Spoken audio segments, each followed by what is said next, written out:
This was never about what Kirk Cousins was or wasn't going to do. He was always going to stay true to himself. And I don't begrudge him that. Let me be very, very clear. I do not begrudge any player in any sport where the owners make billions upon billions of dollars and the players make millions upon millions of dollars.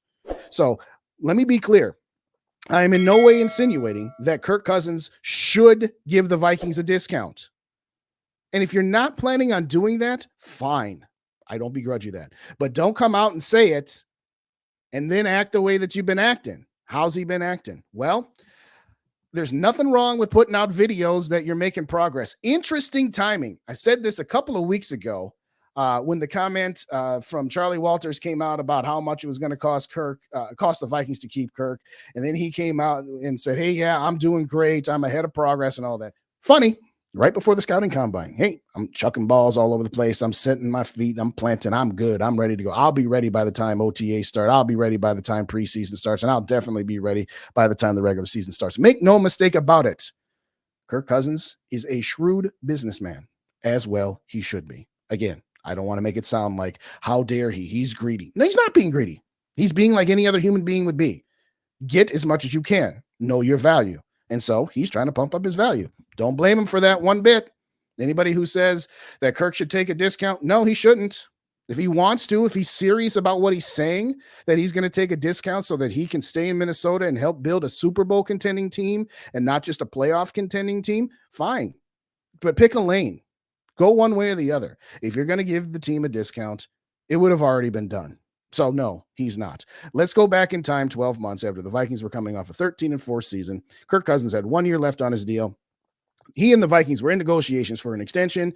The Vikings wanted to give him one additional year because they wanted him for 2024, and then they wanted to cut the cord after that. Kirk said, no, I want 3 years. Kirk offered a 2-year, fully guaranteed compromise. The Vikings said, no, we'll give you 1 year, fully guaranteed, and we'll have a second year tacked on, but we're not going to throw a whole lot of guaranteed money in that because we want an out after 2024 if we found our guy or if you have fallen off the age cliff. Absolutely nothing has changed from either side over the last 12 months. After they didn't come to a deal last offseason, Kirk said it all throughout the summer at OTAs. No, we're just going to play this season out and we'll deal with it again in March. Okay, here we are, 2 days away from March, less than 2 weeks away from the legal tampering period. Here's what's going to happen.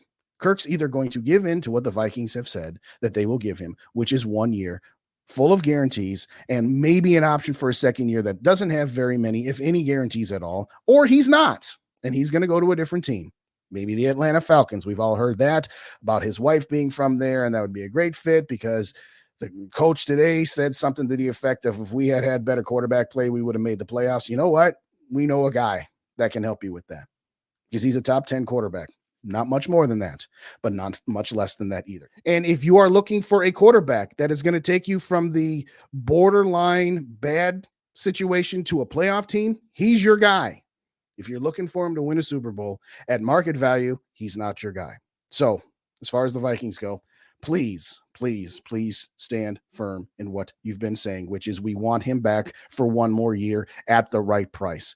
My biggest fear to this day still remains that somehow, some way, after all is said and done, and when Kwesi goes to the Wilfs and says, you know what, we offered him this, he won't take it, he wants that, and what that is too much, I still fear that the Wilfs may still come down from on high and say, well, what's your plan B? Well, we're going to trade up and we're going to try to get one of the top 3 quarterbacks. Well, what does that mean for 2024? Well, what that means is we're probably going to take a step back. It's no guarantee. That's the other thing I love about Kirk's stance. Well, if we trade up and get Jaden Daniels or Drake May or somehow, some way, Caleb Williams, we're going to take a step back and we're going to get worse at the quarterback position. First off, you don't know that. Tell CJ Stroud that he's worse than whoever the Texans quarterback was in 2022. Tell CJ Stroud that. So it is not a guarantee that if the Vikings move off of Kirk Cousins, that they are destined to be taking a step back at the quarterback position. It is possible. Absolutely. Is it even likely? Yes. But it's called short-term pain for long-term gain.